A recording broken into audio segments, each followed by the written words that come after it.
Қуандық Бишімбаев 24 жылға сотталды. Тек қазақстандықтарды ғана емес, көрші елдерді де елең еткізген Қуандық Бишімбаевқа қатысты сот процесі аяқталды.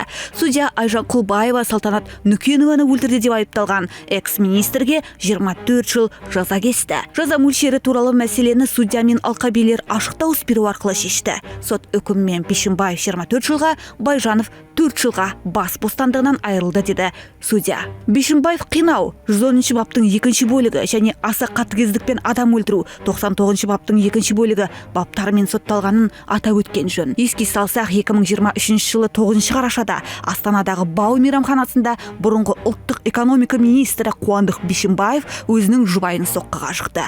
Әйел жедел жәрдем жеткенше көз жұмды. Мұнан соң ішкі істер министрлігі Қуандық Бишімбаевтың ұсталғанын растады. Өткен жылы 15 қарашада өткен кеңесте мемлекет басшысы Қасым-Жомарт Тоқаев ішкі істер министріне Бишімбаевтың ісін ерекше бақылауға алуды тапсырды. Биыл 11 қаңтарда елорда соты Қуандық Бишімбаевты күзетпен ұстау мерзімін 2 айға ұзартқан еді. 26 ақпанда Бишімбаевтың ісі сотқа түсті. 1 наурызда осы іс бойынша алдын ала тыңдау күні белгіленді. 11 наурыз күні Астананың қылмыстық істер жөніндегі мамандандырылған ауданаралық сотында іс бойынша алдын ала тыңдау өтті. Алдын ала тыңдау 12 наурызда жалғасты. 27 наурызда елорданың қылмыстық істер жөніндегі мамандандырылған ауданаралық сотында Бишімбаевтың ісі бойынша алқабилерді іріктеу өтті. 29 наурыздағы сот отырысында марқұм Салтанат Нүкенованың ағасы Айтбек Амангелді куәгер ретінде жауап беріп, Қуандық Бишімбаев пен Салтана Нүкенованың арасындағы алғашқы ұрыс-керістер қалай басталғаны туралы мәліметтер айтты